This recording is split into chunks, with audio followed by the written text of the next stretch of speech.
Muy buenos días, Dios le bendiga a todos. Hoy día vamos a tocar, el tema que es, mi nombre es Ángel Boyer Bermúdez.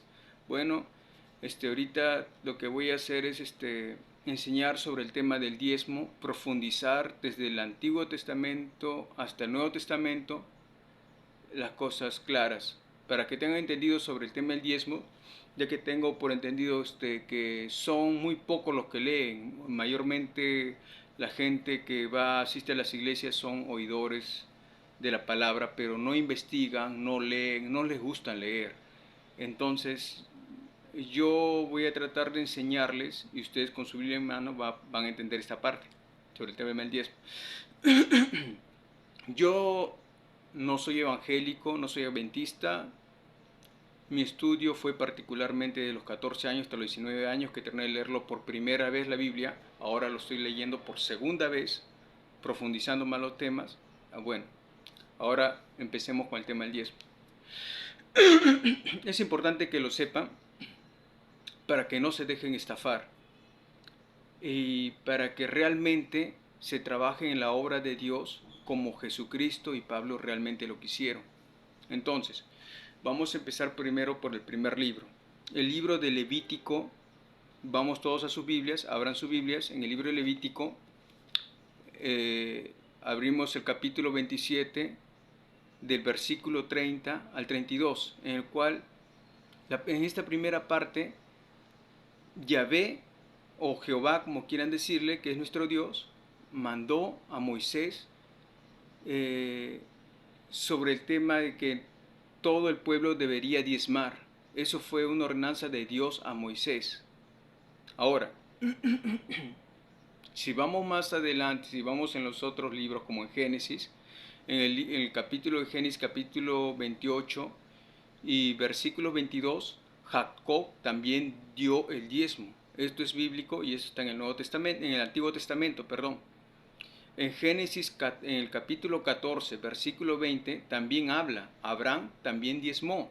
Abraham, siendo espiritualmente superior al sacerdote, Abraham dio al sacerdote Melquisedec, dio el 10% de todo lo que había ganado en la guerra. Ojo, aparte de eso, Abraham, de que dio el 10% de todo lo que había ganado en la guerra, el otro 90% no se lo quedó él. Ese 90% le dio al rey de Sodoma. ¿Para qué? Para que la gente no ande diciendo de que el rey de Sodoma enriqueció a Abraham. O sea, Abraham no se quedó con nada de lo que ganó el botín de la guerra. Vamos por partes. Ahora vamos al libro de Éxodo, capítulo 4, del 10 al 17. Moisés dice acá que Moisés era poco de palabra, era poco de hablar. Hasta se puede entender en la Biblia que que no podía definir sus palabras, quizás no sé, tartamudeaba mucho, y esto era desde muy niño. Entonces Moisés se negó a Dios y Dios se molestó. Entonces, ¿qué pasó? Entonces dijo que hable mi hermano Aarón. Aarón era hermano de Moisés.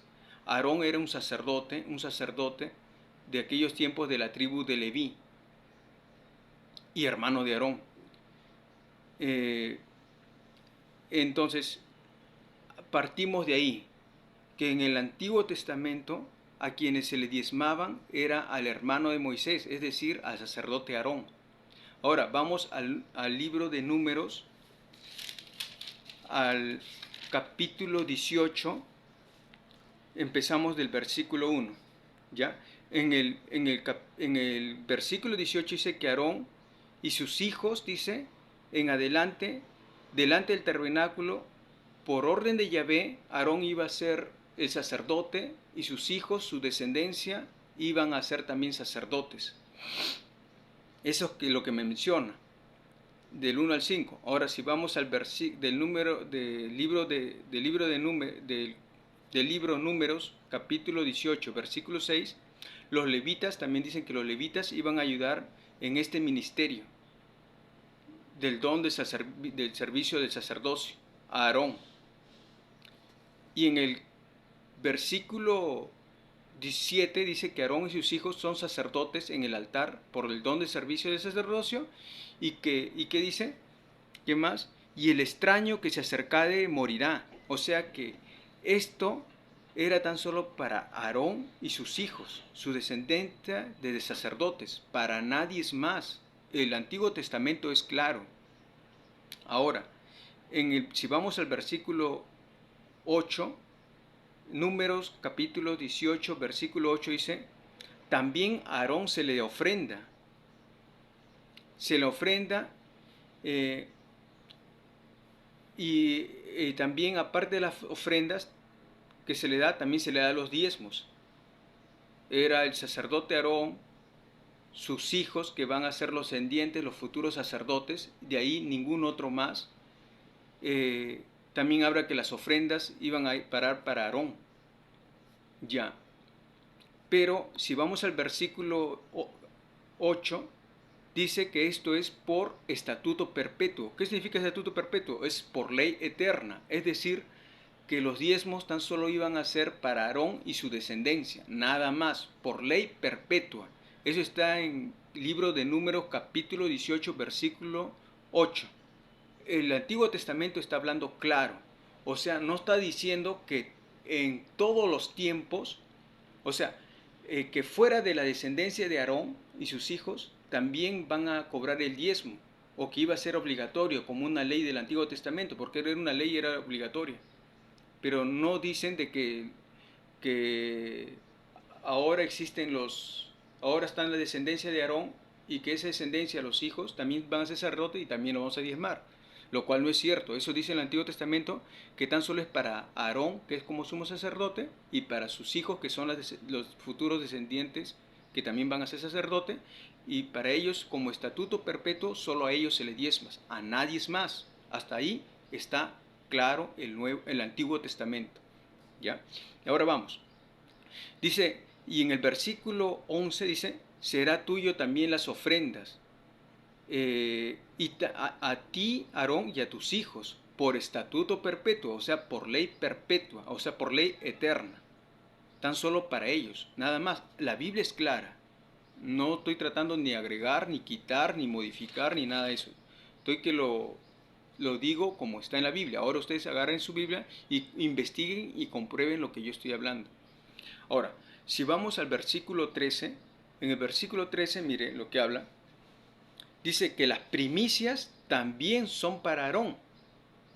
O sea, en el libro de Números, capítulo 18, del 1 al 13, habla que el diezmo, las ofrendas, las primicias son para el sacerdote Aarón, y para la casa de Jehová. ¿Ya? Eso es lo que dice. Hasta ahí indiscutible. Ahora, en Nehemías también, en el libro de Nehemías, capítulo 10, versículo del 37 al 38, también dicen que los levitas eran partícipe del sacerdocio de Aarón, porque también ayudaban en el ministerio de Aarón, era el sacerdocio. Ahora, vamos a entrar al tema, ahí nomás, en resumen, al tema de dónde van a parar los diezmos. O sea, todo lo que diezmaban esa gente en ese tiempo, ¿a dónde iba a parar todo ese dinero, todas esas ofrendas, todas esas primicias? Porque si se ofrenda o se da todo eso, es con alguna lógica, o sea, no es porque se le ocurrió a Dios o porque Dios quiso que sea así, no, porque Dios hace las cosas con propósitos. Y si Dios quiso el diezmo, las ofrendas y las primicias, fue por algún motivo. Ya, entonces vamos a ver a dónde iba a parar todos los diezmos, primicias y ofrendas. Vamos al libro de Deuteronomio, capítulo 26. Toquemos del versículo del 2 al 4. ¿Ya? Acá habla sobre las primicias. El 2 al 4 y el versículo 10 de Deuteronomio, capítulo 26. Acá dice que habla sobre las primicias.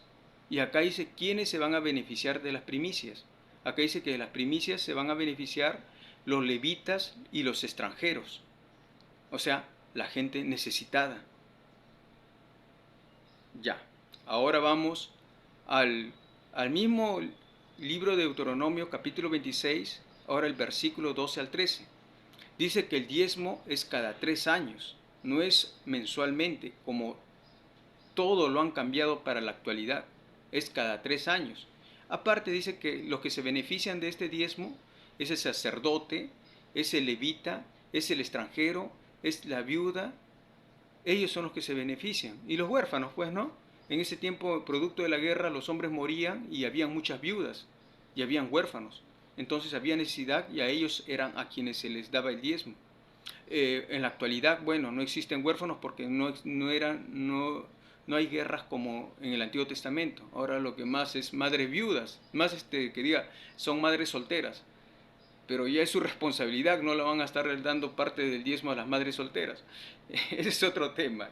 No, o bien esta parte. Ya. Vamos ahora al libro de Malaquías.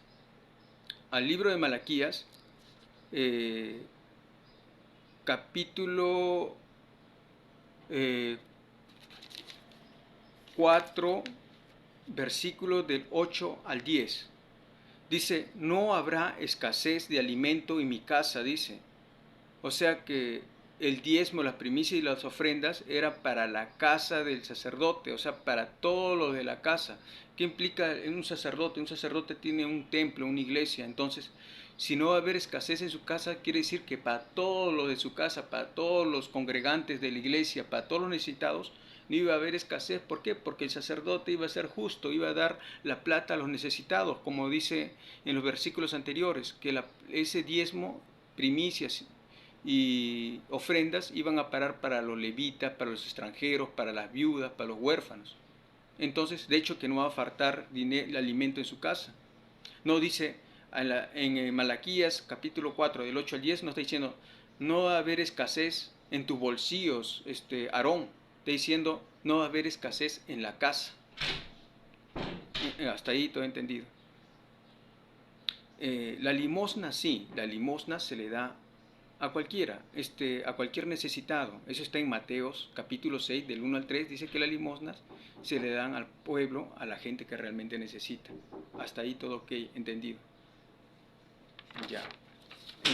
Ahora vamos a proseguir en lo que es espérese.